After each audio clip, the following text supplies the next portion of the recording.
I'm just full of it, Wallace. Always. I've known you for a while, David. You always are. Anyway, wonderful stuff. Geordie Stiliano, David Slake, thank you for your company. I'm Wallace Chapman. I am back tomorrow, Tuesday, 3:45. See you then.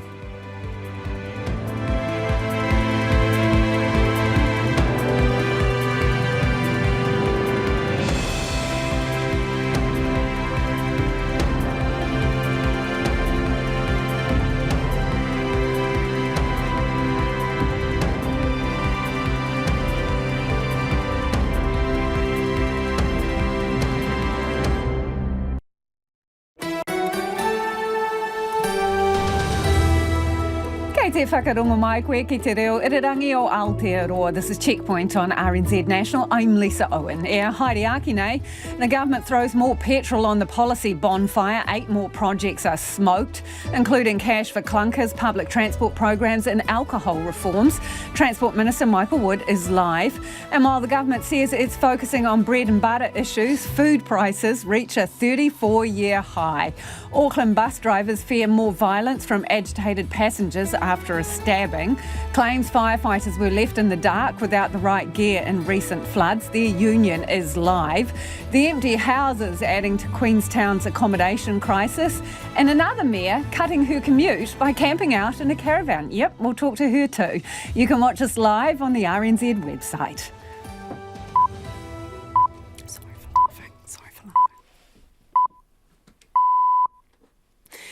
RNZ News at 5 o'clock. Ngā mihi o te ahi, kia ora, I'm Evie Ashton.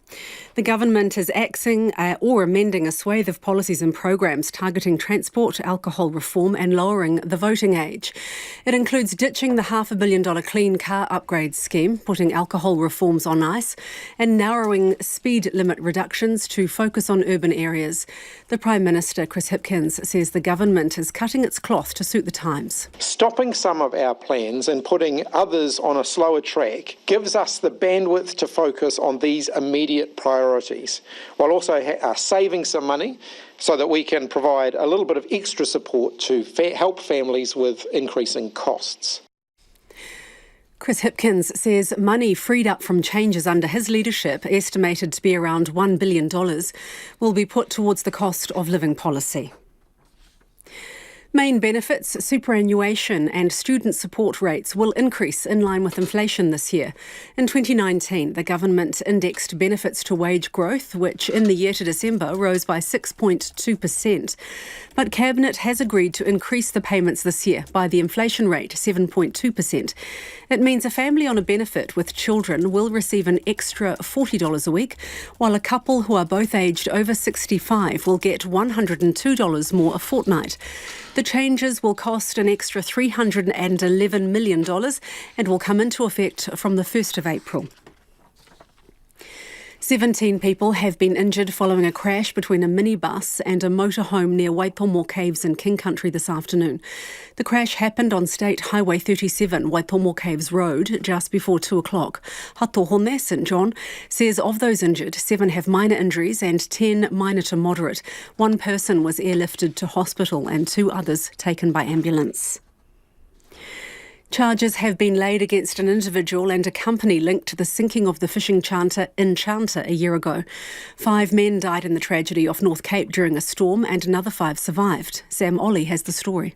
Maritime NZ Director Kirsty Hewlett has confirmed to RNZ that both parties face 1 charge each of breaching the Health and Safety at Work Act, and the company also faces a charge of breaching the Maritime Transport Act. She says investigators interviewed people, reviewed the design and construction of the vessel, its maintenance, the culture and processes of the organisation, the navigation and the weather and sea conditions on the day. The parties will appear in the Kaitaia District Court next month. Auckland bus drivers are considering industrial action, saying violence against bus drivers has to stop before someone is killed at the wheel. There have been 2 recent stabbings on board city buses. In the latest, a driver spent 2 nights in hospital after being attacked at the weekend. First Union organiser Hayley Courtney says the drivers want immediate action from Auckland Transport, Auckland Council and the bus operators. There is talks of a stop work meeting. We'd like to have a meeting with some of these companies, with the union members, and get them to really address their fears to the managers in Auckland Transport. Something's just got to happen before someone dies. NZ Bus and Auckland Transport say the measures already in place include panic buttons and CCTV. The state of national emergency over the Tairāwhiti and Hawke's Bay regions will end tomorrow. The Minister for Emergency Management, Kieran McAnulty, says the move comes 28 days after the order was declared in the wake of Cyclone Gabrielle. He says civil defence emergency management groups in the two regions have confirmed they're now ready to move into a recovery phase. A national transition period now covers Northland, Auckland, Waikato, Bay of Plenty, Tairāwhiti, Hawke's Bay, Tararua and the Wairarapa districts. And Everything, Everywhere, All at Once stole the show at today's Oscars in Los Angeles, taking home 7 Academy Awards, with Best Picture, Actress, Best Picture, Best Actress, Best Supporting Actor, Best Director, Best Original Screenplay and Film Editing. Meanwhile, Brendan Fraser won Best Actor for his work in The Whale. Weta Effects also scooped the Oscar for Best Visual Effects for the 7th time for their work on Avatar, The Way of Water, which was filmed in New Zealand. That's the news. No, it's not. I've got sport. Come back to me. Here we are. Play is underway on the final day of the first cricket test between the Black Caps and Sri Lanka, but time is not on New Zealand's side. A short time ago, the Black Caps were 90 for 3, needing another 195 runs for victory in Christchurch.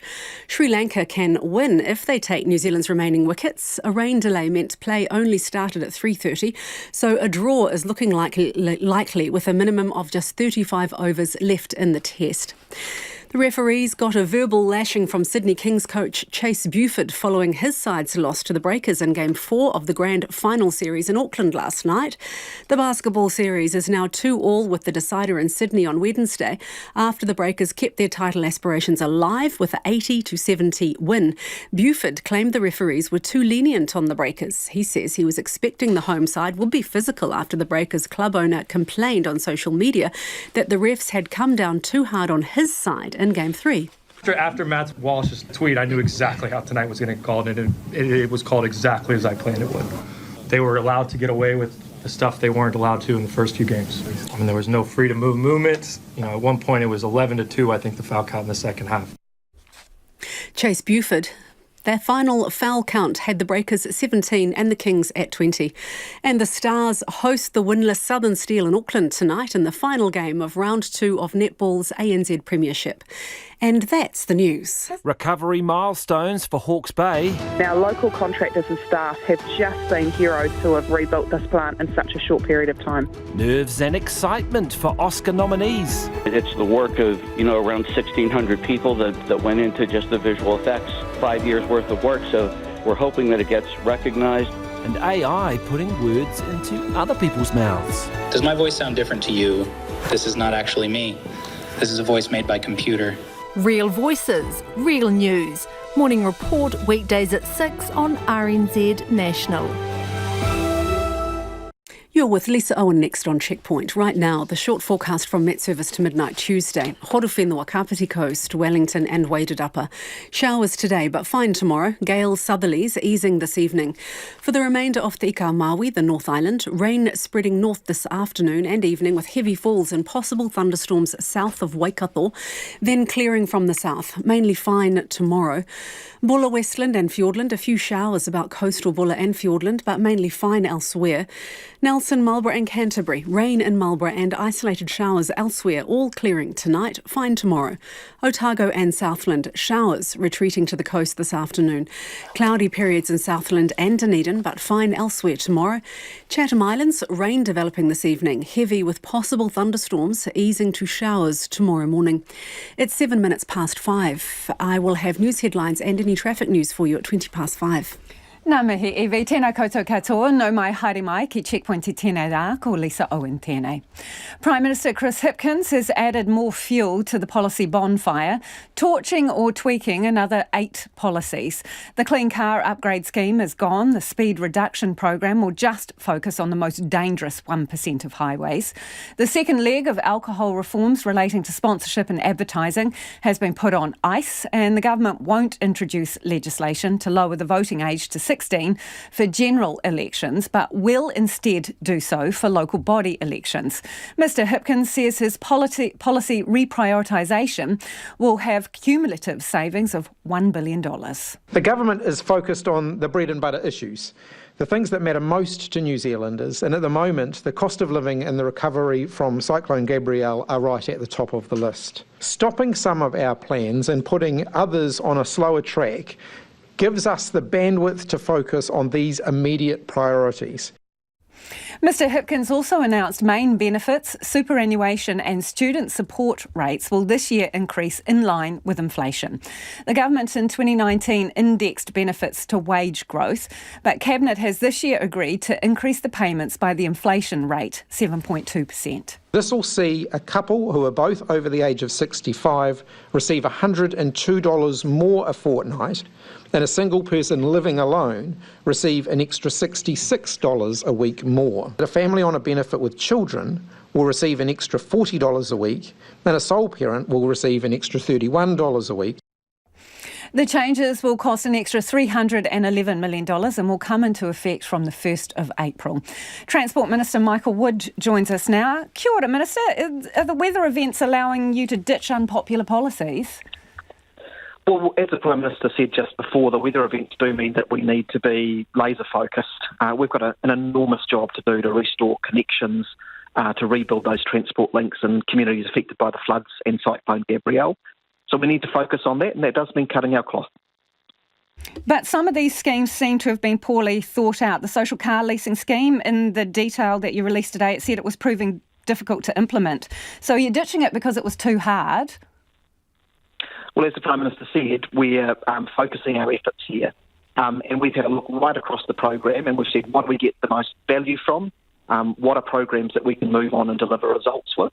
And yes, a part of this calculation has been where there are programs that are proving more difficult or time-consuming to get results from, then they have been deprioritised. And that is an example in this case. It was a good policy that would get good outcomes, but it was going to take longer to get it stood up. And in the current environment, we need Waka Kotahi, who was overseeing the scheme, to be as focused as possible on the needs of communities that have been so disrupted by Cyclone Gabrielle. Minister, your cell phone's a little bit dodgy. I'm wondering if you can move around, please, so that we might be able to hear you a bit better. OK, you talk about the government while freeing up government bandwidth. I mean, what does that even mean? Can't you walk and chew gum at the same time? Well, the government is still doing a lot. We have a broad program across a range of portfolio areas. You know, in transport, we're building infrastructure like the Eastern Busway. We are reforming the public transport system. We're continuing to write the clean car discount. But this is about doing fewer things better instead of a lot of different things and not doing them so well. And as I say, the cyclone does just add, and the recovery does just add an edge to that. We need to be doing everything we can for these communities across transport, across housing, across welfare, other aspects of the rebuild. Slimming down our program somewhat to enable our agencies to focus on that, I think, is the right thing to do. A lot of the policy that you're kicking to the curb is about emissions reduction, right? Clean car grant, boosting public transport, social car leasing scheme, staging over a longer period of time light rail to the airport, container rebates. I mean, where's the foresight in ditching these kinds of policies in the face of recent massive climate change events? We've been really clear in the face of those events that we need to do both. We've got a huge job to support the recovery and rebuild in those communities. But we also need to make sure that we're continuing with the work to reduce our emissions. And so on transport, there's still a huge program of investment in public transport and making public transport more affordable and moving forward with the clean car program. But we want to focus on the things that have the biggest benefits. And so some of the policies today that we said we're not proceeding with, the clean car upgrade and social leasing, for example, they were policies that did have good outcomes, but actually the impact on emissions was actually likely to be relatively limited on the whole. So why were you doing them in the first place if they had limited effect on emissions? Because they had other benefits that could come from them. But we have to make sure that we're really focused now.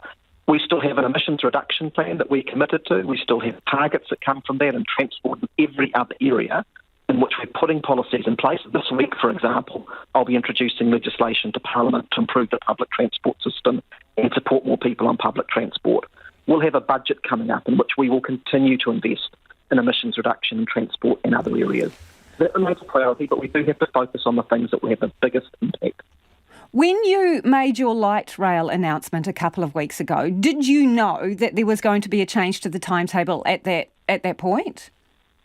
Oh, we've been working for quite some time with the Auckland Light Rail team around the questions of how we implement a really big program. And this isn't actually just about Auckland Light Rail. We're planning a fuller mass rapid transit system for Auckland. Minister, I'm really sorry to interrupt, but we're running out of time, and I would like a really direct answer to this, please. You were asked a lot of questions at the time you made that light rail announcement about whether the project was going ahead in its original form and all the rest of it. So, at the time you had that media moment, did you know that the timetable for completion for light rail was going to change significantly? At least not only did I know that we were thinking about staging the project, I actually said it at the time when I answered media questions about that. This has been something we've been working on for some time. We're building not just light rail, but a connection across the Waitemata, mass rapid transit to the northwest. It's a big program. The logical way is to break that down into stages and deliver it over time. When's it going to be finished now, Minister? When's it going to be finished now? We'll likely be getting on with construction of this project in approximately 2025. And we've always indicated that around about the early 2030s is when we expect that connection to be finished. But as I say, we're working it in with a broader program, including the alternative Waitemata harbour crossing. This will actually slow it down. It means we break it down into more manageable chunks, like, for example, the Waikato Expressway. It was delivered over 25 years in about 10 different stages. That's the way we're thinking about this project too. Appreciate your time, Minister. That is Transport Minister Michael Wood there. On the day the government announced cuts to focus on bread and butter issues, food prices reached a 34-year high. February's food prices were up 12% year on year, the largest annual increase since 1989. Fruit and vegetable prices led the charge, up 23%. Infometrics principal economist Brad Olsen says much of the increase can be put down to Cyclone Gabrielle's effect on key food-producing regions. You're seeing that the likes of potatoes are now costing you 66% more than they did a year ago. Tomato prices have more than doubled. Murray says an excess profit tax on corporations like supermarkets, as proposed by the Green Party, may not achieve the desired result. It really is a question of what are we trying to solve here. You know, putting a tax on higher excess profits might well make you more money as a government, but it is highly unlikely to actually bring down inflation itself. Vegetables New Zealand Board Chair John Murphy says the price increases come at a time of crisis for growers around the country.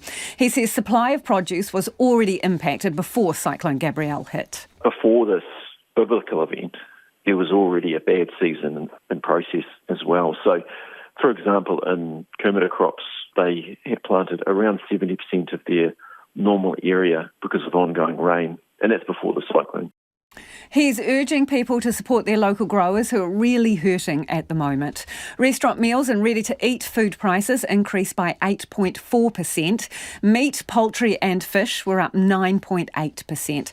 We'd like to hear from you. Where are you feeling the price pinch most? You can text us on 2101 or you can email checkpoint@rnz.co.nz. It is 16 after 5. Kia mau tonu mai. Do stay with us. You're listening to Checkpoint on RNZ National. Auckland bus drivers want an urgent and immediate intervention from Auckland Transport, fearing one of their colleagues could be killed at the wheel. A driver has been in hospital after being stabbed on board a bus on the weekend. Both NZ Bus and Auckland Transport say they're concerned about an increase in abuse towards bus drivers.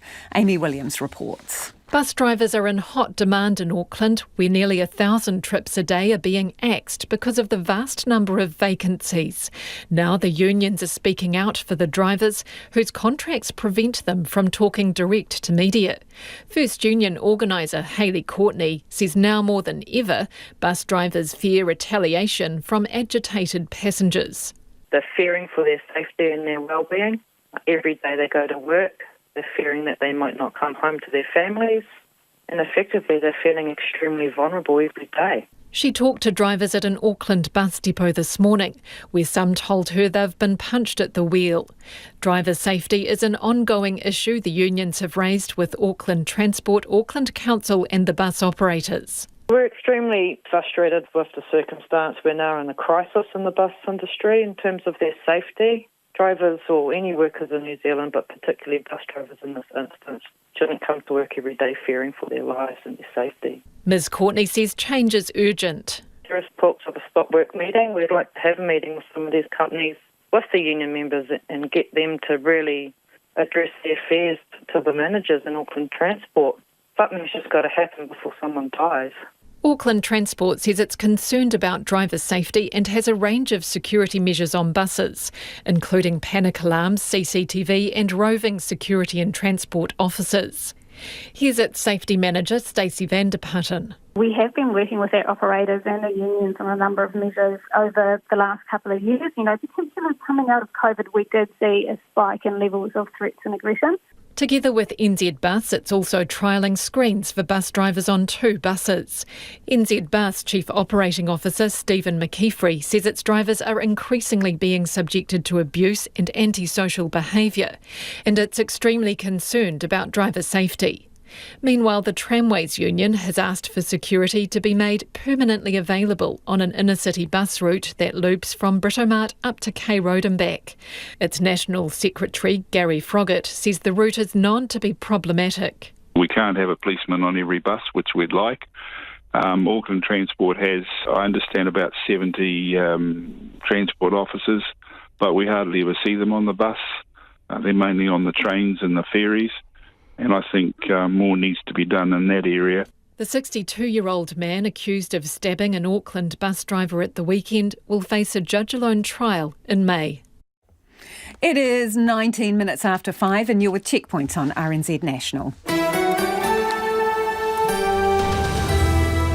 And let's get to some of your feedback now. This person says, I'm flabbergasted that the most urgent problem in our country, the crisis in the health system, is consistently being ignored. I argue that the health sector crisis is the most urgent issue, not the cost of living. Why aren't Labour prioritising this? Another person reckons smart moves by the government, increasing super by the rate of inflation, will attract more seniors away from New Zealand First towards Labour. Secondly, allowing 16 and 17-year-olds to vote in local body elections gives young people the opportunity to show that they really care about voting, and by going out and voting, that will get the rest of us out to support local politics, this person says. Another listener has got in touch to say, my box of beer has gone up from an average of $23 to $24 to $35. What the heck, they reckon. Do keep in touch. Send us your feedback. I'm interested about public transport in Auckland. Do you feel safe on the buses and the trains, particularly after the incident on the weekend where a driver was stabbed? Let us know your thoughts. 2101 on text. You can tweet us at Checkpoint RNZ or email checkpoint@rnz.co.nz. Also interested in the fact the government says the $1 billion worth of savings they're making by ditching some of these policies is going on the cost of living crisis. Where do you reckon it should go? It is time for the headlines now. Ko iwi anō tēnei. Kia ora, Lisa. The government's announced a second leg of policy changes, which it says will save $1 billion. It's curbing the speed reduction program to focus only on the most dangerous 1% of highways and putting alcohol sponsorship and advertising reforms on hold for another year. Plans to lower the voting age to 16 for general elections have been dropped but remain for local body elections. Transport Minister Michael Wood told Checkpoint the government was doing fewer things better. Cabinet has also agreed to increase main benefits, superannuation and student support rates in line with inflation, 7.2% from the 1st of April. Māori broadcaster, former police officer and reo expert Ngamadu Dairino has died aged 79. He's regarded as one of the most respected kaumātua in Aotearoa's broadcasting industry. The kaumātua from Ngāti Awa, Ngāti Rangiwewehi, Ngāti Rangitihi and Ngāti Tuwharetoa will spend the night at his Awahau home near Rotorua. The state of national emergency over the Tairāwhiti and Hawke's Bay regions imposed in the wake of Cyclone Gabrielle will end tomorrow. It'll be replaced by a national transition period, giving civil defence groups powers such as clearing roads. And Avatar, The Way of Water, made by New Zealand's Wetter Effects, has won the Oscar for Best Visual Effects. The Best Picture award for the night has gone to Everything, Everywhere, All at Once. Those are the headlines. Looking at traffic, a crash on State Highway 37 near Waitomo Caves by Fullerton Road has now been cleared. State Highway 2 is now open with caution between Waikare River Bridge and Wairoa. The road remains closed between Napier and Waikare River Bridge. And on State Highway 6 at Canvastown in Marlborough, a crash is blocking a lane near the intersection with Te Horopā Road. I will have more news headlines and any other traffic news for you at 22:06. Kia ora rā, Eho. Another thrilling end to a test match could be on the cards after a rain-delayed start to the final day of the first cricket test between the Black Caps and Sri Lanka in Christchurch. Sports reporter Bridget Tunnicliffe is here to discuss this. OK, Bridget, does it get really complicated? Is there some weird equation? Talk us through it. Yeah, well, I guess we've got three possible outcomes here, Lisa. To be honest, a draw is the most likely outcome here. A win is possible for New Zealand. A short time ago, they were 111 for 3, needing another 174 runs for victory in Christchurch. Sri Lanka can win if they take the rest of New Zealand's wickets, but light may be a factor in this. You know, daylight savings is approaching, so the umpires in the end might they kind of determine the result here, because we've only got sort of a minimum of 30 overs to go. So yeah, kind of a strange final day of cricket, because it only got underway at 3:30 because of the rain delay. So yeah, possible three outcomes here, but I think probably a draw is really on the cards. Let's move on to basketball. Sydney Kings coach very unhappy with the referees after his side's loss to the Breakers last night. And this means that the series will be decided in Sydney on Wednesday. Now, what did the coach have to say? I listened back to the post-match presser, and this press conference went for about 5 minutes, and the Sydney Kings coach, Chase Bulford, his answers were very frosty and very short. So out of a whole 5-minute post-match press conference, the reporters, the actual questions were longer than his answers. And I think the longest answer he gave was about 8 to 10 seconds. And one of the final questions to him was, is physicality no longer a part of basketball? And that prompted him to stand up and say, I'm done. Yeah, he thought that the Breakers got away with a lot more than what his side did, and he obviously wasn't happy with the umpires at all. And the New Zealand Breakers coach was asked about it today before the side departed for Sydney. And what was his reaction or take on it? Yeah, so Modi Mawal, the New Zealand Breakers coach, was asked about it at Auckland Airport this afternoon. Someone asked him if he thought it was gamesmanship from the Sydney coach, and yeah, he said, give him a little bit of credit that he's not doing anything else other than gamesmanship.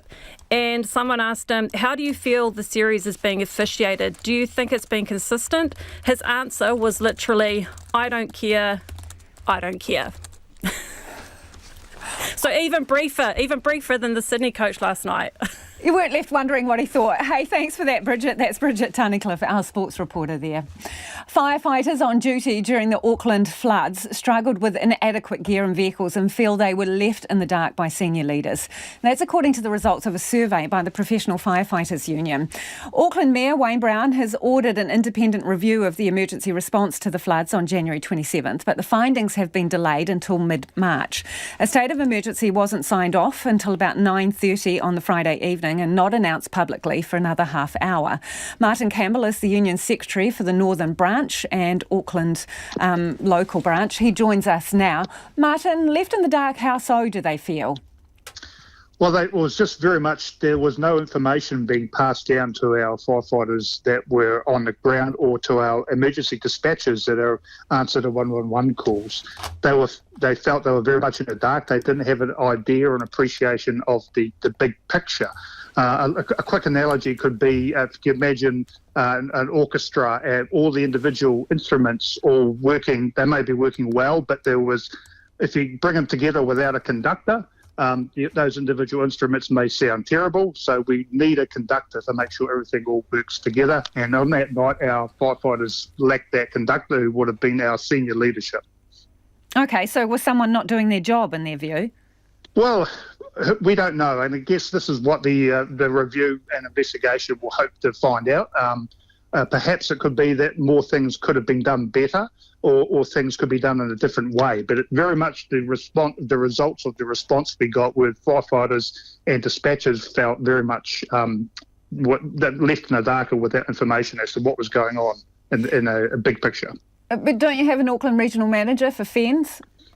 Yes, there is a regional manager for FENZ, and I would imagine, yes, he would have been giving information of some sort to or advising Auckland Emergency Management of what should be going on, I would hope, yes. So that's Ron Devlin, and in the survey responses, did they think he was up to the job? There are a lot of responses come through that did raise a lot of concerns about senior leadership of fire and emergency and some of the decisions that have been made, not only on this emergency, but other, we've got things like the International Convention Centre fire a few years ago. Similar sort of concerns raised around, communication and stuff that were raised then are also coming through into these results as well. So you could say there's perhaps a bit of a trend going on. Okay, in terms of gear, what was inadequate, and were your trucks up to the job and the vehicles you had? Well, as far as gear is we don't have, fire and emergency doesn't have any water rescue gear or ability to actually rescue people in water. We don't have any access to any boats. We don't have any access to any jet skis or even kayaks or things like that. We're mandated to carry out these rescues under the Fire and Emergency Act, yet we're given no training or equipment to actually do the job properly. That was a very clear theme that came through. Firefighters were having to put themselves at risk and just to get the job done and what hopefully and keep themselves safe. And it's beyond doubt that lives were saved by both firefighters and members of the public that night just by sheer going beyond what needed to be done and just rescuing lives, and they did it without the proper gear and equipment. So a state of emergency wasn't signed off until about 9:30 on that Friday night. What is the feedback you're getting from the survey about when firefighters felt that the services were being overwhelmed and they were at max capacity? I think the theme that was coming through, and it was pretty obvious quite early on in that evening, between 4 and 5 o'clock, that fire and emergency certainly in Auckland was overwhelmed. I think even fire and emergency put a statement out around 5 o'clock saying every fire truck was responding to an emergency at that time. So it was obvious to our people on the ground that this was an unprecedented event. We were overwhelmed. We needed additional resourcing and additional logistics, which is that next layer up, which you expect to come in when a civil defence emergency is declared, to help provide an overarching response, an overarching direction to the emergency incident as it was evolving. Good to talk to you, Martin. Thank you for joining us. That is Martin Campbell, who is from the New Zealand Professional Firefighters Union. In a statement, Fire and Emergency says it responded to an unprecedented flooding event, and its priority was the safety of the people of Auckland and its own people. It says volunteer and career crews from across the city responded to the priority calls throughout the night and in the following days. Fire and Emergency says it worked closely with Auckland Emergency Management and emergency services partners. It is almost 29 minutes to 6. Kia amo tonu mai. Stay with us. You're listening to Checkpoint on RNZ National. It is time for the business news now. Ko taku hoa e nai called Giles Beckford. He joins us live. Okay, Giles, New Zealand casualties because of the Silicon Valley Bank, yeah? Oh, we've escaped with just a bit of a swipe, a little bit of a graze, as much as I would say about it. The share market, being the first in the world, did take a tumble when the doors opened this morning, and we got down as much as 150 odd points, about 1.5%. But we've trimmed the losses, and that's largely because really New Zealand's exposure to Silicon Valley Bank is quite minimal. A handful of companies said, yeah, look, we've got $5-10 million all up, perhaps trapped in there. And that looked just perhaps a little bit on the dicey side for them. But, they said, look, we can manage it. When the US federal authorities came out later in the morning and said, we will make sure that all the depositors' funds are safe, then, of course, you could hear the sighs of relief in boardrooms around the country, such as it is.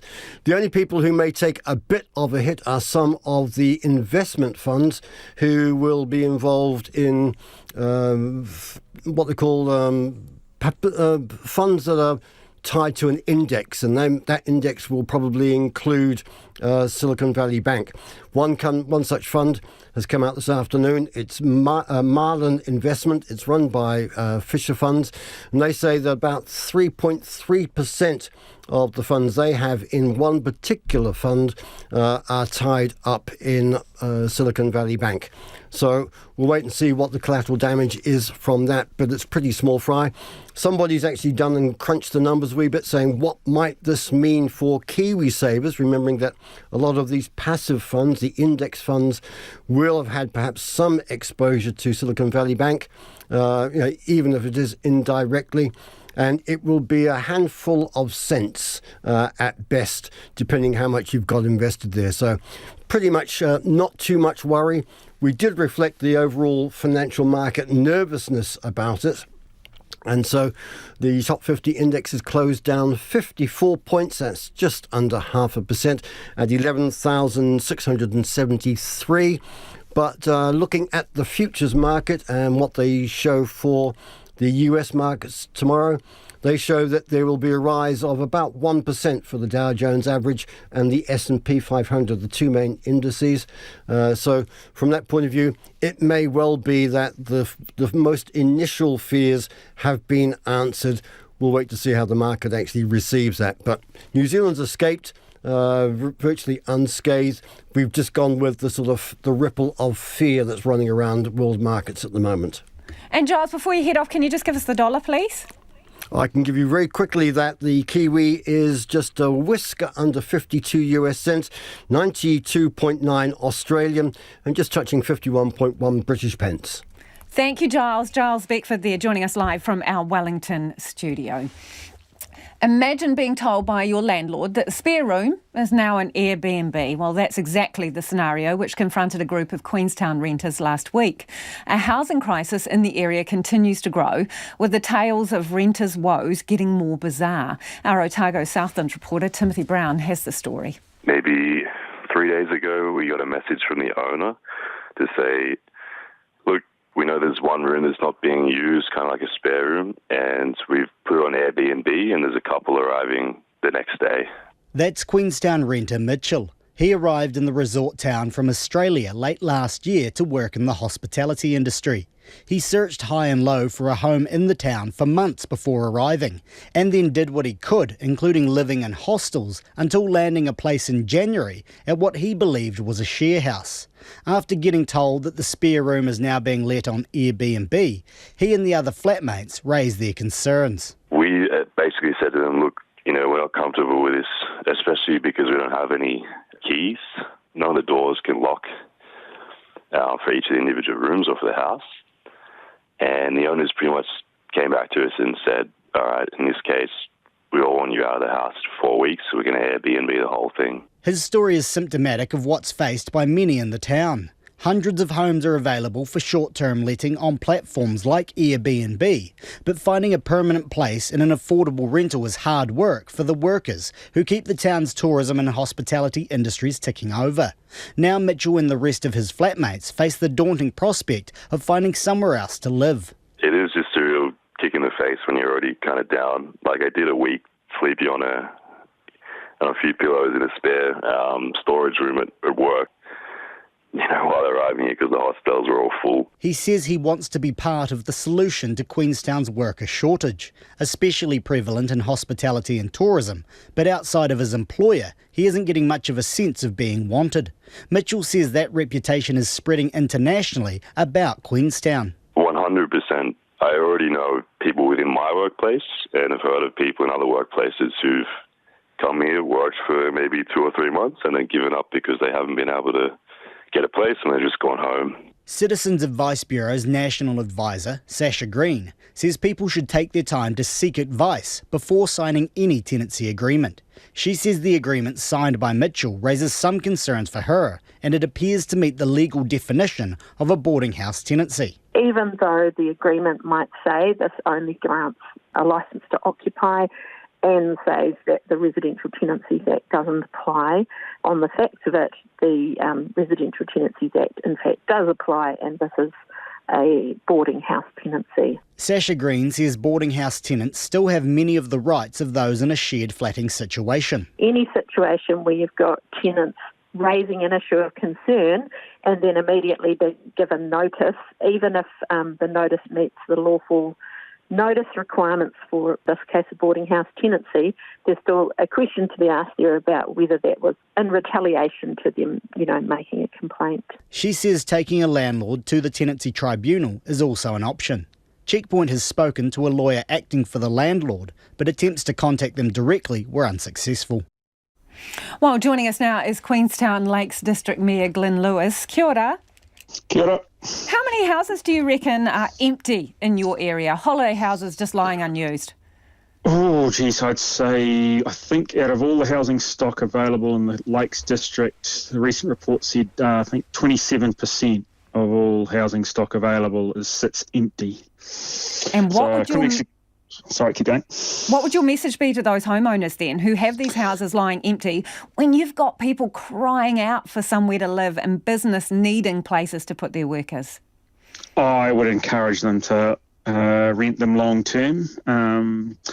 I'm sure you can come to an arrangement where if you needed them over a certain holiday period, I'm sure they'd be amenable to take that on board. But yeah, it's extremely frustrating when you know that there's all these empty houses in our district and they're not being utilised. What is stopping people renting them out? There's a range of issues here. I think with the new tenancy laws, I think the pendulum swung pretty probably towards the tenant a little bit too much when you talk to some landlords, and the money that can be made out of short-term rentals becomes a little bit more attractive. And you mean the also, healthy homes regulations, Glyn? Nobody wants to insulate the house and put a heater in and make it decent. Yeah, there's that one. There's the healthy homes, but there's also the change in tenancy laws. So before I had the Maritime, I worked, the staff that we had arrangements where they'd have a long-term tenancy, but they'd take every couple of weeks during the winter and the summer period to get the ski season in and the Christmas period in. They'd vacate and the landlord would come in and spend some time in their house. That sort of stuff sort of ended. Those sorts of arrangements are now not being taken on. So a lot of landlords are just choosing, I just won't rent it out at all, so it gives me the option to use it when I want. Are you happy for people to be Airbnb their properties? So with peer-to-peer accommodation platforms, if it's a resident that's just got a flat out in their back on their land and they're subsidising, let's say, the high mortgage rates and costs they're paying and the cost of living that's gone up here, I have no problem with that. That's their property. They can do with it what they please. It's the ones that take a whole house, like a 4-bedroom or 5-bedroom house, rent out each individual room on a short-term basis, pretty much similar to what running pretty much a pseudo-hotel. That's the issue I have with, because they're not meeting any of the compliance that a normal motel or a hotel would. Is there anything you can do about that? Because you obviously, the council before has tried to limit the number of days that people can use their properties for Airbnb, but is there any way to stop that scenario that you've just described? Yeah, so it's going down probably a compliance issue through the Building Act, not through the Resource Management Act. We're starting to have a look at it now. I know other councils have gone down that path as well, so it's probably learning what other councils have done and seeing if we can apply it here. Again, it probably opens ourselves up to legal challenge, but we have to try everything at this stage. What about government policy? Can there be a shift in that would assist you in any way?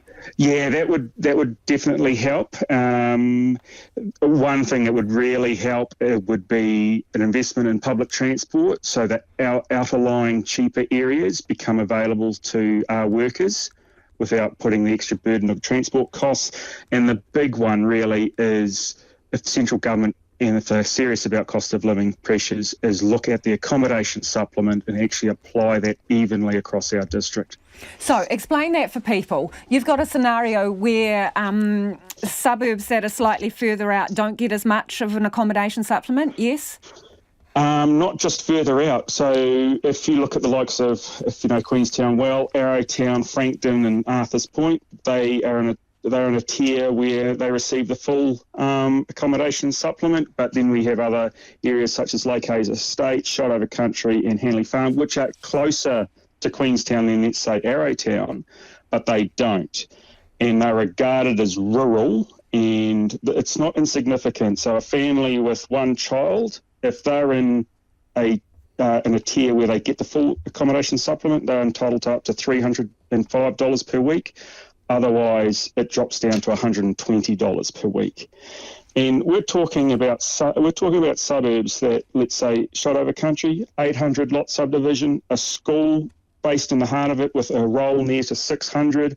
We've got a retirement village. They're building a 3-story medical facility. We've got commercial areas, 2 preschools. It is a bustling urban environment, but the government still thinks it's rural. Thanks for your time, Glenn. Appreciate you joining us. That is Glenn Lewis, who is the Queenstown Lakes District Mayor. It is 17 minutes away from 6 and you're with Checkpoint on RNZ National.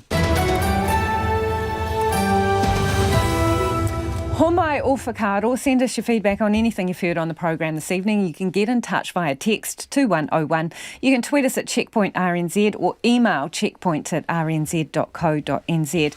Any suggestions on the solution to Queenstown's accommodation situation, and what do you think about a landlord moving extra people into your spare room, treating it like a boarding house? Let us know your thoughts on that one. It is time to go to the headlines now. Ko Ewe anō tēnei. Kia ora, Lisa. The Prime Minister insists he's not scrapping unwieldy policies just to win the election. Chris Hipkins has thrown a second batch of policies on the bonfire, including long-term environment and transport policies. Mr Hipkins says some of those policies will be revisited should Labour win a third term this year. 17 people are injured after a crash between a minibus and a motorhome near Waitomo Caves in King Country this afternoon. The crash happened on State Highway 37, Waitomo Caves Road, just before 2 o'clock. Hatohone St John says the injuries are minor to moderate, although one person was airlifted to hospital. Hawke's Bay electricity lines company Unison says 750 customers remain without power nearly 1 month on from Cyclone Gabrielle. Unison incident manager Jason Larkin says staff have given residents generators or created temporary fixes. A union organiser says Auckland bus drivers are considering a stop-work meeting to address their safety concerns after a driver was stabbed at the weekend. First union organiser Hayley Courtney says they're concerned about an increase in abuse and want immediate action from transport operators. And Everything, Everywhere, All at Once stole the show at today's Oscars, taking home 7 Academy Awards, including Best Picture, Actress, Supporting Actor and Actress, and Best Director. New Zealand's Weta Effects scooped its 7th Oscar for Best Visual Effects for Avatar, The Way of Water. Those are the headlines. Looking at traffic, Waka Kotahi is advising caution on State Highway 6 at Canvastown in Marlborough. A crash is blocking a lane there near the intersection with Te Horopa Road. Our next news and weather is at 6 o'clock. Ngā mihi, Evie. The government says New Zealand is well placed to absorb the shocks posed by the collapse of US bank Silicon Valley. US authorities are stepping in to guarantee all customers of the failed bank will be able to access their funds, with some Kiwi companies caught up in the fallout. Giles Dexter reports. Silicon Valley Bank is the 16th largest bank in the US, but the second biggest to fail.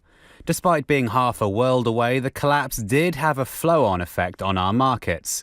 The NZX 50 is settling around 1.1% down, but Craig's Investment Partners Director Mark Lister says it's in line with what was expected. Because we're a few steps removed from what's happening over there, and because we don't really have very many financial companies or banks on our share market, we were never going to suffer to the degree that the US market did. SVB is mostly a lender to tech companies and startups, including some with Kiwi connections. New Zealand-listed companies Comvita and Ike GPS had deposits in the low millions with SVB, as did ASX-listed company Xero. US-based Rocket Lab had nearly 62 million New Zealand dollars deposited, but doesn't expect it to impact operations. Mark Lister says he doesn't expect anything like this to happen here. This bank wasn't particularly well diversified by sector or by geography, and that's quite different to banks in this part of the world where you've got very big, well-capitalised, well-regulated banks with strong capital ratios and very prudently managed. The bank's demise was hastened as customers scrambled to withdraw their money. It's a vicious cycle. When people think their assets aren't safe, they rush to get the money out, and it speeds the collapse up. KPMG partner John Kensington says there's a lesson to be learned. The lesson is that when you have a run on a bank, where investors, for whatever reason, rightly or based off false information, ask for their money back, and that run is big enough, that is going to be difficult for a bank to handle, because the banks have a limited amount of cash on hand, and then they have a lot of long-term assets. After lobbying from banks, including SVB, the US government raised the threshold for mandatory stress testing and oversight for banks in 2018. Before then, banks with assets above $50 billion were subject to regulations. It was raised to $250 billion. Infometrics Chief Executive Brad Olson says it highlights the risks that happen when regulations are rolled back. Some of the regulations that were rolled back by the Trump administration would have, if they were still in place, would have meant that a bank like SVB was still tested and stress tested for something like higher interest rates. They weren't, and because of that, it looks like they sort of took a pretty big bet and they've lost big on it. New Zealand does have pretty strict regulations in place to decrease the chances of a collapse. Last year, the Reserve Bank asked banks to increase their ratios of capital to risk-weighted assets. The Prime Minister says New Zealand's banks are in a good financial position. We haven't got any immediate risks in that space. I mean, obviously, that's within the mandate of the Reserve Bank to continue to make sure they're vigilantly monitoring that. The feedback that they're giving us is that we haven't got concerns in that space. But there's still always a need for us to continue to look at these areas. Chris Hipkins says legislation currently before Parliament will provide a compensation scheme for depositors to safeguard against any future risks. It is 11 minutes to 6. Kia amo tonu mai. Do stay with us. You're listening to Checkpoint on RNZ National. Let's get to a bit of your feedback now. Some of it's coming in pretty fast on the situation with Queenstown and the accommodation there, lack of. This person says the reason that landlords are not renting their properties is because of the amendment to the Residential Tenancy Act. That means they can't legally request their property back for a couple of weeks over the holidays. You can't contract out of law, says Glenn from Dunedin. And the Mayor there told us at last count about 27%, I think he said, 27% of properties are empty in Queenstown. Someone else says everyone I know who owns a house in Queenstown doesn't rent out their empty house because they don't need the money. On the subject of the accommodation supplement, the Mayor's call was for a more even-handed approach to accommodation supplement. Some so-called rural areas are getting less, but he says they're actually very urban and developed now.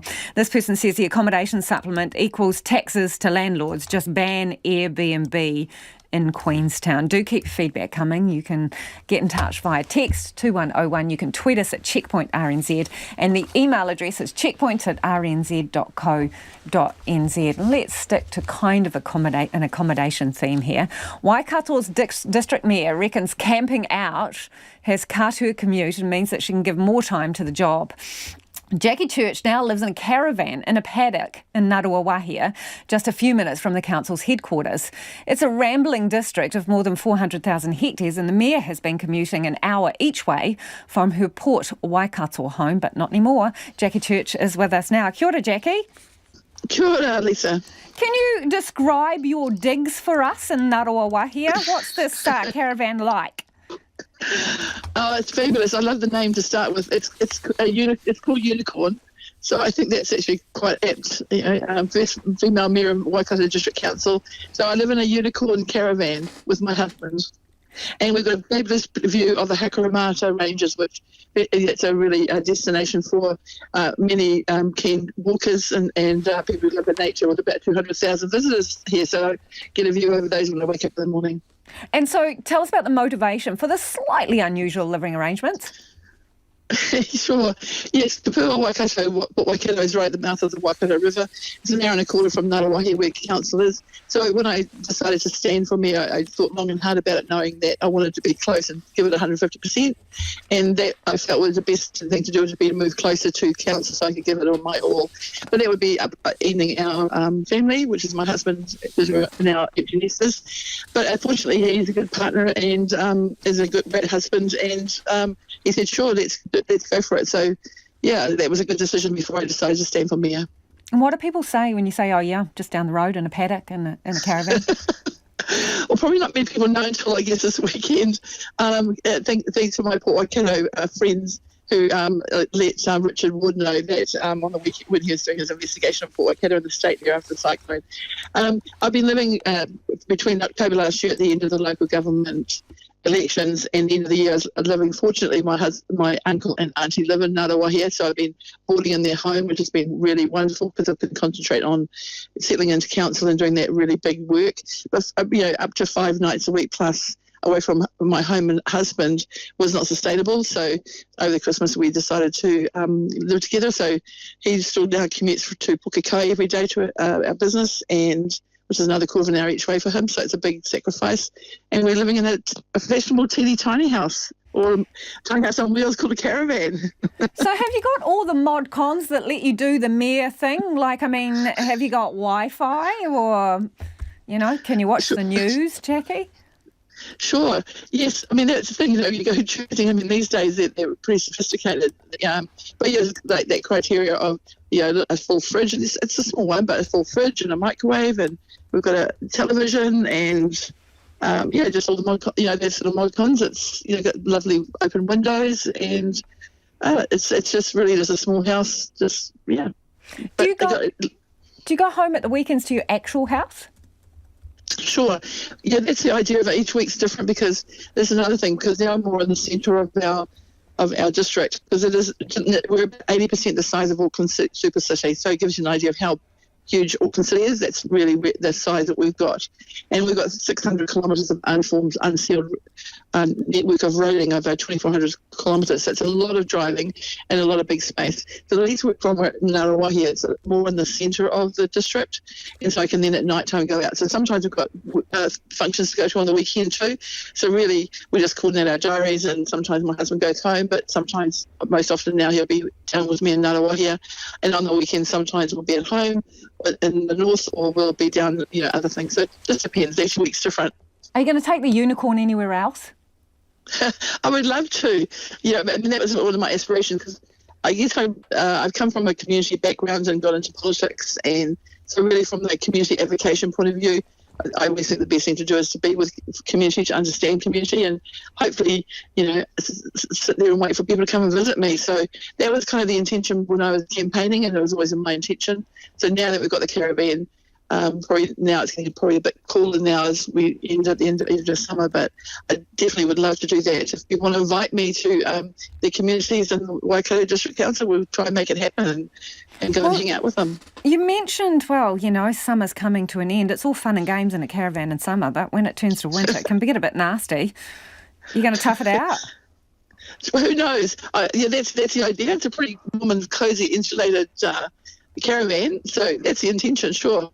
Absolutely. And actually, at the moment I'm looking at, because my husband's outside with my uncle, and they're discussing farming work, because there's 3 lovely half-grown cows that have been in the paddock. So I've had to navigate in my high heels this morning around opening and shutting the farm gate and not getting the cows out while we get out. So it's all good fun, Who knows what's going to happen tomorrow, but that's the intention. Beware the booby traps in the field, Jackie. It is good. Exactly. Good to talk to you. That is Jackie Church, who's the Waikato District Mayor there, and is living in the Unicorn, her caravan, in Ngaruawahia, so she can be closer to the job. Hollywood's biggest night turned blockbuster for the movie Everything, Everywhere, All at Once. The multiverse film, is that a word? Cleaned up, picking up 7 Oscars, including Best Picture, Best Actress, Best Supporting Actor and Best Director. And it all happened with no red carpet in sight. What? Crystal Gibbons has the highlights from the 95th Academy Awards. It was a night of glamour, but no red carpet was rolled out this year. Celebs instead posing on a new champagne carpet intended to flatter those show-stopping looks. But for Best Supporting Actress Jamie Lee Curtis, it meant her equally shimmering champagne-coloured gown blended in. Meanwhile, Halle Berry and Michelle Williams stunned in white, Berry flashing a hip-high split and Williams dazzling in crystals and a sheer cape. A newly assembled Oscars crisis team was in place after Will Smith infamously slapped Chris Rock on stage last year. But host Jimmy Kimmel couldn't resist a few small cracks. Our next category is documentary feature, which, as you may recall, is where we had that little skirmish last year. Hopefully this time it goes off without a hitch, or at least without hitch. Please put your hands together and then keep them to yourself. The New Zealand-made Avatar The Way of Water made a big splash across categories nominated for Best Picture, Sound, Visual Effects and Production Design categories. But it was not all smooth sailing. And the Oscar goes to Top Gun Maverick. Everything, everywhere, all at once. All quiet on the Western Front. But when it came to Best Visual Effects, Wellington's Wetter Effects was a real heavyweight, involved in 3 out of 5 nominations. Alongside Avatar, it was also nominated for The Batman and Black Panther Wakanda Forever, making the odds seem stacked in their favour. And the Oscar goes to Avatar The Way of Water, Joe Letteri, Richard Erickson, and then Daniel Barrett. Other highlights from the evening included a vulnerable performance from Lady Gaga of Hold My Hand from Top Gun Maverick and Jamie Lee Curtis's sheer delight at winning her first Academy Award for Best Supporting Actress in Everything Everywhere All at Once at age 64. Everything Everywhere All at Once also took out Best Picture, and Michelle Yeoh became the first Asian woman to win Best Actress. Daniel Kwan and Daniel Shiard won Best Director, and the film picked up 3 other Oscars. Brendan Fraser, meanwhile, won Best Actor for The Whale. Let's get to some of your feedback now, and a lot of it is coming in on the housing situation in Queenstown. This person says the government shouldn't be subsidising wealthy Queenstown property owners by providing accommodation supplements at all. If these people don't want to provide rentals for a reasonable rate, then they'll have to make their own lattes. Another says, as the owner of a batch, I was surprised my household census form didn't include questions re-owning more than one home, and if it was empty, why? How will we get data so we can identify different parts of the housing problem? That one is from Nandi. And this person says, Queenstown is the main town that beats up freedom campers. How about providing safe camping areas where workers can not only camp, but they can thrive as well? And this listener says, the people renting in these situations cannot just disappear. Your holidays is their busiest time of the year. Where are these people supposed to go? The disconnect of the privileged is at Marie Antoinette levels. This is about the fact that some people don't like letting their house out for the whole year. They want to go back for the ski season. RNZ News at 6 o'clock. Ngā mihi o te pō. Good evening. I'm Evie Ashton. The Prime Minister insists he's not scrapping unwieldy policies just to win the election. Chris Hipkins has thrown a second batch of policies on the bonfire, including long-term environment and transport policies. He says some will be revisited should Labour win a third term this year, but Mr Hipkins says he's not putting the election ahead of climate change. We set out about 28 pages of things that we're doing in this in my statement to Parliament at the beginning of the year. I appreciate many people don't wade their way through that, but it is quite specific, and it sets out an awful lot of things that the government's going to be doing this year. The policy reset will free up around $1 billion, which will be reallocated to support people with the cost of living. Meanwhile, main benefits, superannuation and student support rates will increase in line with inflation this year. In 2019, the government indexed benefits to wage growth, which in the year to December rose by 6.2%. But Cabinet has agreed to increase the payments this year by the inflation rate, 7.2%. It means a family on a benefit with children will receive an extra $40 a week, while a couple who are both aged over 65 will get $102 more a fortnight. Firefighters on duty during Auckland's massive January flood say they've struggled with inadequate gear and vehicles and feel they were left in the dark by senior leaders. The Professional Firefighters Union has carried out a survey. Local union secretary Martin Campbell told Checkpoint crews didn't have any water rescue gear, boats, jet skis or kayaks. We're mandated to carry out these rescues under the Fire and Emergency Act, yet we're given no training or equipment to actually do the job properly. That was a very clear theme that came through. Firefighters were having to put themselves at risk and just to get the job done and what hopefully and keep themselves safe. Martin Campbell says there's no doubt firefighters saved lives by doing what had to be done despite not having the proper equipment. 17 people have been taken to hospital after a crash between a minibus and a motorhome near Waitomo Caves in King Country this afternoon. The crash happened on State Highway 37, Waitomo Caves Road, just before 2 o'clock. The Prime Minister says New Zealand's banks are well placed to avoid a collapse similar to the Silicon Valley Bank. US authorities are stepping in to guarantee all customers of the failed bank will be able to access their funds, including a number of New Zealand-linked businesses. Chris Hipkins says legislation currently before Parliament will provide a compensation scheme for depositors to safeguard against any future risks. Our banks at the moment, the feedback we've got is that they're in a good position to be able to weather the current economic storm, but we should always be looking to how we can continue to make sure that we're upholding the integrity of our financial institutions. The deposit takers legislation is one of the things that we've got in that space. The Reserve Bank has asked banks to increase their ratios of capital to risk-weighted assets to decrease the chances of a collapse. Unions say Auckland bus drivers fear for their safety after 2 recent stabbings on board the city's buses. In the latest incident, a driver spent 2 nights in hospital after being attacked at the weekend. NZ Bus and Auckland Transport say they're concerned about an increase in abuse towards bus drivers and have safety measures in place, such as panic alarms and CCTV. But First Union organiser Hayley Courtney says the drivers want immediate action from Auckland Transport, Auckland Council and the bus operators. They're fearing for their safety and their well-being. Every day they go to work, they're fearing that they might not come home to their families, and effectively they're feeling extremely vulnerable every day. Hayley Courtney says bus drivers are considering a stop-work meeting to address their safety concerns. Auckland Council is apologising to the residents of Piha for prematurely lifting cordons in the flood-ravaged town. Auckland Emergency Management Deputy Response Manager, Mace Ward, says the lifting of the cordon at the junction of Piha and Anawhata roads was discussed as part of a wider management plan last week. However, it was lifted on Monday morning. The chair of the Waitakere Rangers Local Board, Greg Preslin, admits locals were upset. It's caused a fair bit of angst. Some local people are very keen for it to happen. They've got businesses that are struggling without visitors, without patronage, but other people are very worried. They've got red stickered houses and they don't want strangers coming in with the possibility of burglaries happening. The cordons have now been reinstated. The Citizens Advice Bureau is warning people to seek advice before signing any tenancy agreements. A Queenstown renter raised concerns about a spare room in his flat being let on Airbnb. He and his flatmates were then given notice and told the whole house would be let out to the accommodation company. Citizens Advice Bureau National Advisor Sasha Green says tenants need to know what they're signing. If you are under pressure and you don't feel you've got that time, then at least take the time afterwards to go through it with someone and just work it through, because I'm aware in the agreement that was used in this case that there are a number of things in it that would cause concern to anyone who was working with tenants.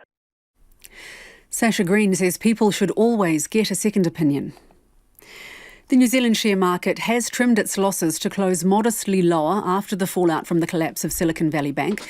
The benchmark NZX Top 50 closed down 54 points, or just under 0.5%, after falling as much as 1.6% in early trading. A handful of local companies, including honeymaker Govt and digital measuring company Ike GPS, disclosed they had up to about $10 million trapped in the failed bank.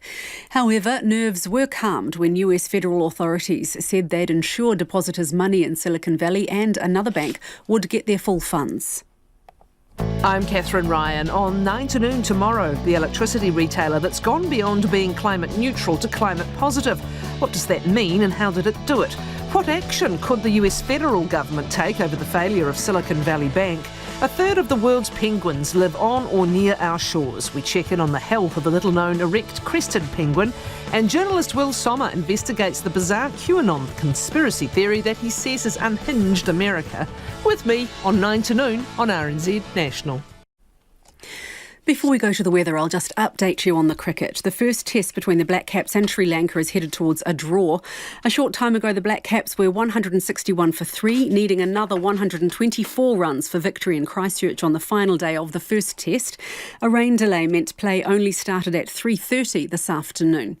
Now the short forecast from Met Service to midnight Tuesday. Horowhenua, Kapiti Coast, Wellington and Wairarapa. Showers today, but fine tomorrow. Gales, southerlies easing this evening. For the remainder of Te Maui, the North Island, rain spreading north this afternoon and evening with heavy falls and possible thunderstorms south of Waikato, then clearing from the south, mainly fine tomorrow. Bulla, Westland and Fiordland, a few showers about coastal Bulla and Fiordland, but mainly fine elsewhere. Nelson, Marlborough and Canterbury, rain in Marlborough and isolated showers elsewhere, all clearing tonight, fine tomorrow. Otago and Southland, showers retreating to the coast this afternoon, cloudy periods in Southland and Dunedin, but fine elsewhere tomorrow. Chatham Islands, rain developing this evening, heavy with possible thunderstorms, easing to showers tomorrow morning. It's coming up to 8 minutes past 6. I'll have news headlines for you at 6:30. Kia ora rā e ho, no mai, hoki mai, this is Checkpoint, ko Lisa Owen tēnei. Labour could lead a coalition government as national slumps in the latest One News Kantar poll. It's the second Kantar poll this year and the first since the anniversary floods and Cyclone Gabrielle. National is down 3 to 34%. Labour is down 2 to 36%. ACT and the Green Party are both up, both at 11%. And Te Pāti Māori is up 2 to 3%. And after just 7 weeks in the job, Prime Minister Chris Hipkins is up 3 to 27%, whilst National leader Chris Luxon is down 5 to 17%. Our Deputy Political Editor Craig McCulloch joins us now. Kia ora, Craig. It seems that the Greens are the winners this time round, up 4%. Are they sucking support off Labour? Yes, it does look that way, or from elsewhere perhaps too. The poll underlines, I think, what all the polls have been telling us this year, and that is looking to be a razor-sharp race. Both the right and left blocs shaping up for quite the showdown. This result gives National and ACT together 57 MPs. Labour and the Greens, they would get 60 MPs. That would put Te Pāti Māori in that power position with their 3 MPs. Either they would force a hung parliament, or probably more likely they would go with that left-wing bloc, and we would be looking at a Labour, Greens, Te Pāti Māori government. Like you say, the Greens will be thrilled with this. They're up 4 points to 11%. That gives them 14 MPs. It gives them more sway in any government. And I think that their bottom lines in any negotiating position would be tougher, very relevant today, given Chris Hipkins has jettisoned a lot of green-friendly policies. Yeah, absolutely. Obviously, this poll was taken before that, but today 8 policies either dropped or adjusted quite significantly, and the majority of them, arguably, are around emissions. Yes, indeed. And I think that the Greens bump speak probably to 2 things. One, it speaks to the recent focus on climate change right at the fore with the recent weather disasters. But secondly, I think it also speaks to Labour's move more to the centre. And as it has done that, it is opening more space up on the left for the Green Party. That is where the Greens have managed to capitalise and increase their support. And perhaps, based on what we've seen today, that may only continue. What do we make of the fact that Chris Hipkins, his personal rating is up, yet the party is down?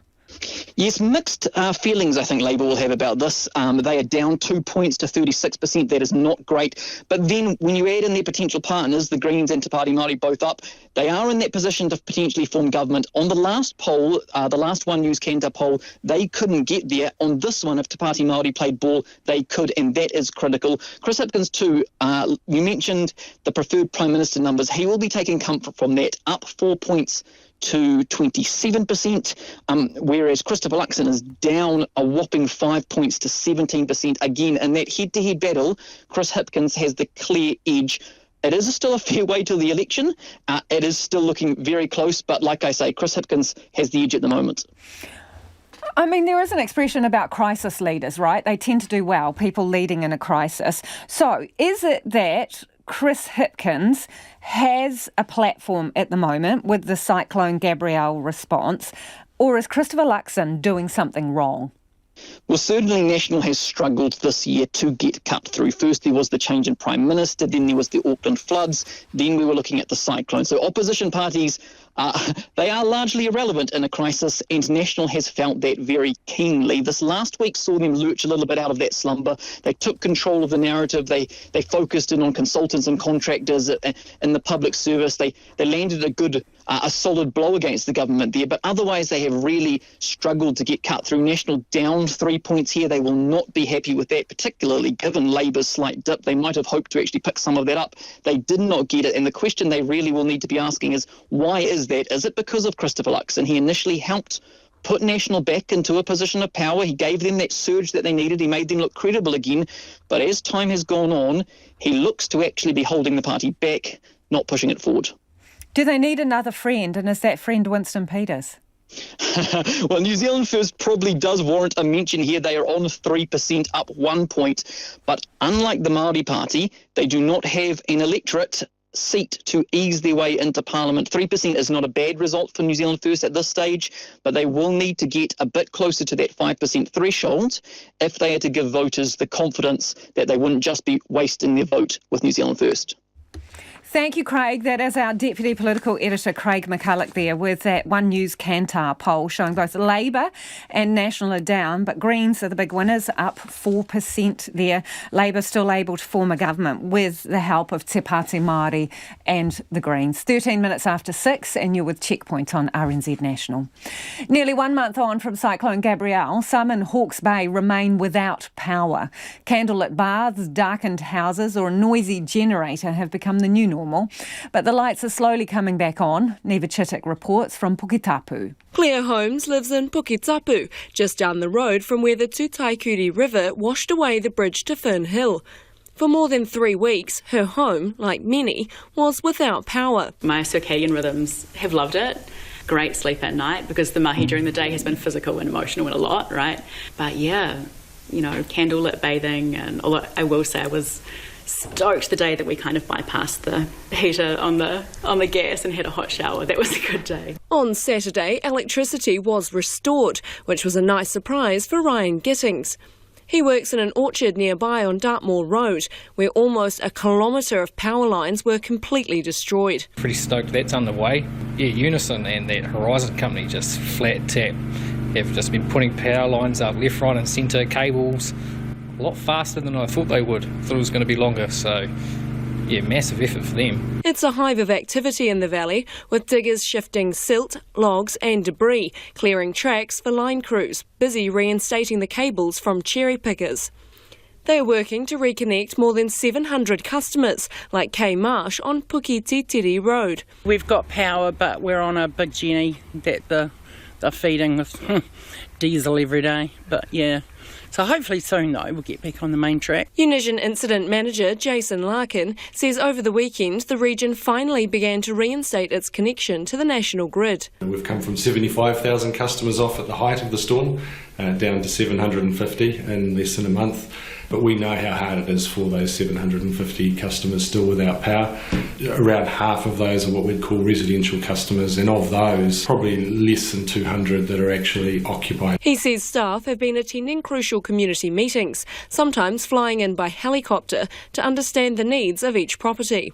The Awatoto substation in Napier has been particularly difficult, but with local residents now mostly connected, the focus is shifting to commercial properties. This week we're looking to provide a limited power supply to businesses, industrial customers, not enough that they can restart their processes, but actually just enough power that they're able to do the clean-up on their properties. Power for water blasters, lighting, so you can actually clean inside. Unison estimates it will likely take another 2 to 3 months, but Hawke's Bay should have a secure connection to the national grid in time for winter. US Treasury Secretary Janet Yellen has ruled out a government bailout for Silicon Valley Bank, the second biggest to collapse in American history.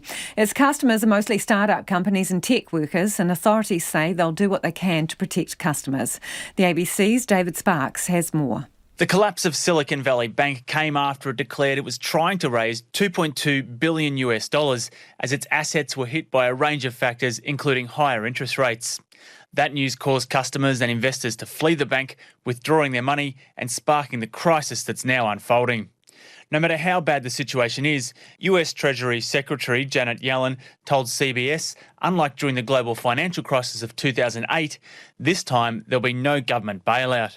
During the financial crisis, there were investors and owners of systemic large banks that were bailed out, and we're certainly not looking, and the reforms that have been put in place means that we're not going to do that again. But Janet Yellen says the government will take other steps to limit the damage. We want to make sure that the troubles that exist at one bank don't create contagion to others that are sound. And she says she's working with regulators to try to protect customers' deposits. From the standpoint of depositors, many of which may be small businesses, they rely on access to their funds to be able to pay the bills that they have, and they employ tens of thousands of people across the country. Associate Professor William Chittenden from Texas State University says Silicon Valley Bank had invested heavily in US Treasury securities,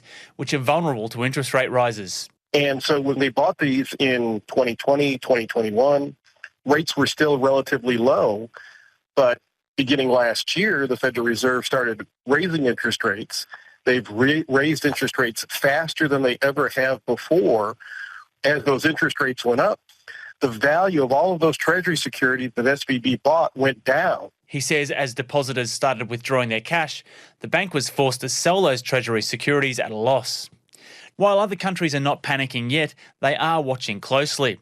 Britain's financial system is not considered to be at risk, but the country's finance minister, Jeremy Hunt, told Sky News steps are being taken to minimise the damage. But there is a serious risk to our technology and life sciences sectors, many of whom bank with this bank that most people won't have heard of, the Silicon Valley Bank, but it happens to look after the money of some of our most promising and exciting businesses. And so I want to reassure people. I've been in discussions over the weekend until late last night with the Chancellor, with the Prime Minister, the Governor of the Bank of England, many other people, and we are working at pace on a solution. The Bank of London has now put in a bid to take on Silicon Valley Bank's United Kingdom arm as part of a consortium.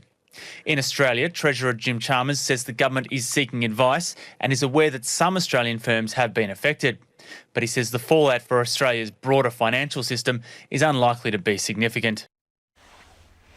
The BBC is reportedly considering tweaking its social media guidelines in a bid to get its biggest star back on TV. The broadcaster has been feeling the heat over the weekend after standing down its highest paid presenter, Gary Lineker. The former England footballer tweeted that the government's immigration policy was akin to language used by Germany in the 1930s. That's prompted outrage from Tory MPs, and the BBC then took Lineker off air. A source has told the Times newspaper Lineker and the BBC could reach an agreement with a fudge made to social media guidelines. The BBC's David Silito has this report. Have you spoken to Tim Davey yet, Mr Lineker? I'm going to walk my dog and I'm going to do my shopping, so would you mind letting me do it on my own? The agenda this morning for Gary Lineker was walking the dog, shopping and saying nothing about the row about his tweets that have led to him being pulled off air. And Match of the Day turning into this. No presenters, no commentary, just the sound of fans. The disruption to BBC output has continued today as colleagues and friends rallied to his support. The BBC said tweets in which he described government policy on migrants as immeasurably cruel and the language being used not dissimilar to that used by Germany in the 30s were a breach of their guidelines. But there are many who believe he should be allowed to express his views. I support Gary not because he's my friend, because I believe he's right in what he says. The language used is similar to the language used in Germany in 1930. The outcome is not going to be the same. We're not suggesting, or he's not suggesting, that it's like Nazi Germany, but the language used in dehumanizing a certain group of people is the exact same language. Those comments from Gary Lineker were described as wrong and offensive by the Home Secretary. And there is a very definite variety of views about Gary Lineker, reflected here in a few fan comments at Manchester United's game today. That might be Gary Lineker's beliefs, but I don't think he should have aired them. I just think someone in that position I don't think they should be speaking out. But I never think of Gary Lineker and BBC together. I think of Gary Lineker separate from the BBC's freelance. He should be able to say what he wants. Meanwhile, another programme going out in reduced form was today's Women's Super League. And the disruption is also raising wider questions about tensions between the government and the BBC and the corporation's chairman, Richard Sharp, and an ongoing inquiry about disclosures about a loan guarantee to Boris Johnson, which he says he had no part in actually arranging. But the government was keen to say the Lineker issue is a matter for the BBC. What needs to happen as a result of not just the discussions about Gary Lineker, but also about the chairman of the BBC following the independent investigation that's now happening, is that we need to make sure we maintain that trust in the independence and the impartiality of the BBC. And while programmes dropping off the schedule is a sign all is not well at the BBC, Match the Day 2 will tonight go out in reduced form. One former BBC Director General feels it's not quite a crisis yet. We've lost a couple of sports programmes so far, which is obviously disappointing for Match of the Day fans who've got a much truncated version of Match of the Day. But walking into the BBC this morning, it's for a place which is meant to be in complete crisis, is its usual rather boring, solid self. You'll get run over, be careful. However, the central issue remains unresolved. The BBC wants Gary Lineker to avoid political controversy. He's shown no sign he's going to be silenced. After previously refusing, the chief executive of Starbucks has agreed to testify in Washington about the company's working conditions. The coffee giant is trying to ward off a growing wave of workers wanting to unionise. Earlier this month, a judge found Starbucks guilty of widespread misconduct and ordered it to reinstate and repay fired workers. CNN's Vanessa Jukovic has the story. How is it for you being here today?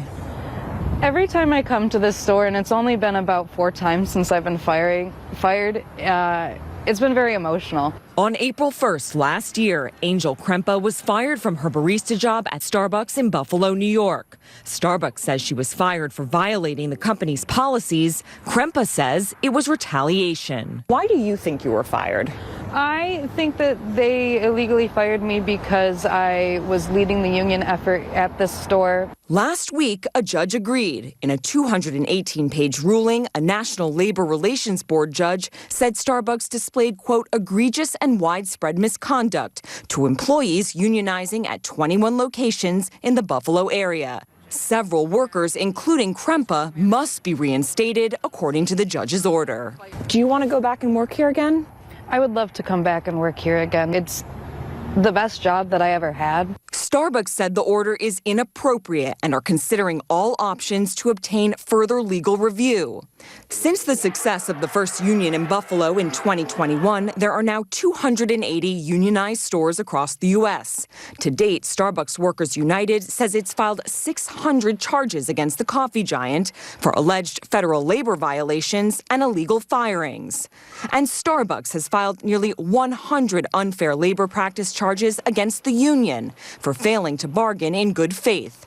Howard Schultz, who is leading the company until he steps down in April, spoke to Poppy Harlow last month. If a de minimis group of people, which now is about 300 stores, file for a petition to be unionized, they have a right to do so. But we as a company have a right also to say we have a different vision that is better, more dynamic, and we have a history to prove it. But Starbucks barista Michelle Eisen and shift supervisor Gianna Reeve disagreed. They were some of the first employees to organize, calling for a seat at the table, to have a say in health and safety policies, seniority pay, and staffing levels. I do think it was the only way to make our voice heard. Both women say they were retaliated against for union organizing. I remember days of just nonstop surveillance on the floor, retaliation where I would no longer be given shift supervisor positions in my location. Why stay? I was presented with this option of working from the inside with my coworkers to make this company a better place, to be a part of building the policies and the safety procedures that would protect me. And now, Starbucks must compensate Reeve and Eisen for lost wages, according to the judge's order. It's a very turbulent thing in your mind. For Krempa, she was out of a job for 6 months after she was fired by the company. She says she almost lost her home and went into debt. A return to Starbucks, the highest paying job she's had, would help her get back on her feet. How will you feel if you get that opportunity to step back in there, put on your apron, and start being a Starbucks employee again? My aprons are still hanging in the same spot that they were left in on April 1st of last year, waiting for me to put them back on, and I'm ready to take it off that hook and put it back on and walk in and just smile at my coworkers and be like, I'm back, I'm here, like we did it. Now for a timely reminder to tidy your kitchen cupboards every once in a while. There may be all sorts of things you've forgotten about in there, although perhaps not dishes used by royalty. That was the discovery of one French family with the unique collection expected to sell for up to $800,000 at auction. The BBC's Chantal Hartle has the story. It's a striking collection, almost 100 porcelain dessert dishes and plates in total, each engraved in gold and painted with an image of a different animal, including an alligator, a porcupine and a platypus. They were found in a dining room cupboard in an 18th century mansion called Château de Sassy in Normandy. The collection has not one but two royal connections. It was commissioned by the French King Louis-Philippe I in the year 1842. It's thought the only time the dishes were used was when Britain's Queen Elizabeth visited the chateau in 1967. Handwritten menus for the royal visit show the Queen was served fruit pastries and omelette. According to the auctioneer, the porcelain service, said to be in perfect condition, was discovered as part of a valuation on other objects in the chateau. The family who lived there were shocked and found it very moving, she said. Those who fancy their chances at owning a piece of royal history can bid for the set in Paris at the end of March. $800,000 for basically a tea set. Wowza. Let's get to some of your feedback before we head off on Queenstown's accommodation problems. This person says, I'm a landlord and I think trying to let part of a place to someone else stinks. It's like you buy 2 airline seats to get extra space and the airline sells it again. That one in from Tony. On the subject of buses, and this is in the wake of a driver being stabbed, this listener says, I often feel unsafe on the bus. I use buses almost every day. I feel for drivers who are often verbally abused and threatened, people who don't pay on nearly every trip. There are some quite disturbed, aggressive passengers. If I had a car, I would choose to never use the bus again. On the government cutting policies today, Minister Woods said that we need to do fewer things better. So is that an admission that the many things the government has been doing, it hasn't been doing well? At that rate, it's going on and dumping the policy agenda. There will be precious little left for Labor to point to, except COVID. That is about all we have time for. The Late News team will keep you updated throughout the night. And if you missed anything from the program, you can find Checkpoint on Spotify, Apple or wherever you get your podcasts from. Ko te kaupapa tuatahi a pōpō. And tomorrow from 5 a.m, First Up asks Nationals Deputy Leader Nicola Willis while support for her party and her leader continues to decline. Well, that won't be awkward at all, will it? 5 a.m. tomorrow morning. First Up, do tune in and we'll catch you a little later in the day.